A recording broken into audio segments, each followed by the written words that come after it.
I right now do not have one single day of paid work ahead of me for the rest of my life. So boy, am I glad that I saved my money for a rainy day because it's been a monsoon. Recover, the action or process of regaining possession or control of something stolen or lost.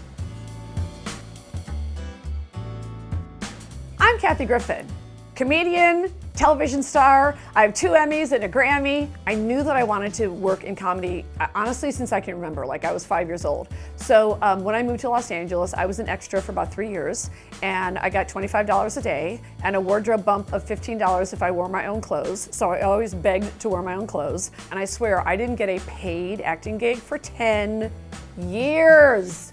10 years.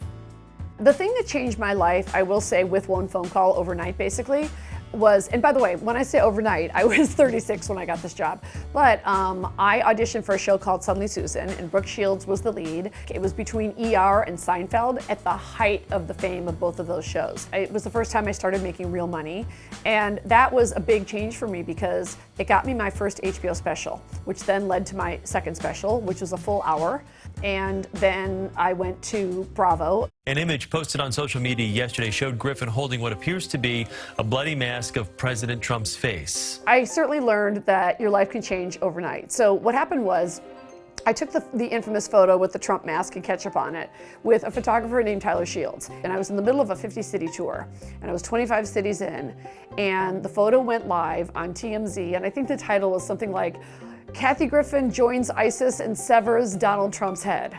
So the theaters where I was about to play started getting cancellation calls. And, I don't blame the theater owners, because if you're used to having, Mamma Mia or Stomp, you're not used to getting a call saying, if that bitch from ISIS shows up, I'm gonna shoot her in the on the stage, which was the most common call. And when the shows were canceled, I thought, okay, I can weather this. So I made a lot of mistakes. I hired a horrible attorney for one day named Lisa Bloom, who sucked, in my humble opinion. And she made things worse by doing this disastrous press conference when I was a wreck. And then I did an apology video that was terrible and no one accepted it anyway. I was kind of hunkered down in my house for a couple of months because the death threats were so intense. And I was investigated by 2 federal agencies, the Secret Service and the US Attorney's Office. They were considering charging me with conspiracy to assassinate the President of the United States.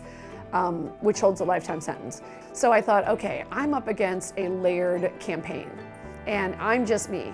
And I want to be clear, everyone turned on me, left, right, and center. The word recover is actually appropriate for my story because I'm recovering from a lot of things. Recovering from, well, I'm just going to say a smear campaign. I was put on the no-fly list. My life has been sort of changed irrevocably because of the way the right wing and, frankly, the president himself blew it up. So I thought, all right, my job is to put it through a comedy filter. I have to somehow keep the fans that are supportive.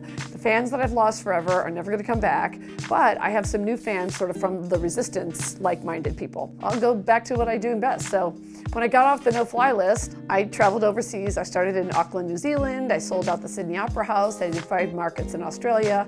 Then I went to Europe, sold out the London Palladium, played all over Europe.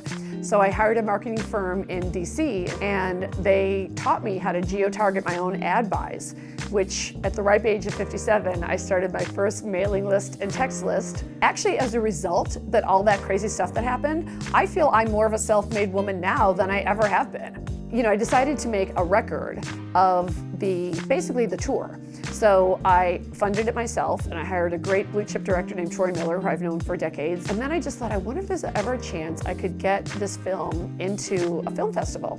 So I'm very lucky, I have a very good publicist, and he submitted it to South by Southwest, and they took it in 2 days. So I'm hoping that eventually people can sort of get over the notion that I'm too dangerous or toxic, and I'm hoping that they see really the whole time I was fighting for the First Amendment. And I started out with the goal that it was just really, really important to me that no younger women, people of color, gay folks see me go down. And I kept thinking, if I kick the bucket, and 10 years from now, somebody's reading about the crazy red-haired lady with the picture, I want them to read they didn't get her down. And I'll tell you why. That's not how you're supposed to go down. This is America. You shouldn't have the president deciding whether or not you can make a living or get on an airplane or be detained at an airport. If I hadn't persisted, I think they could have decimated me. So now when I get my mail, I just go kaboom, and hope for the best. But you gotta laugh.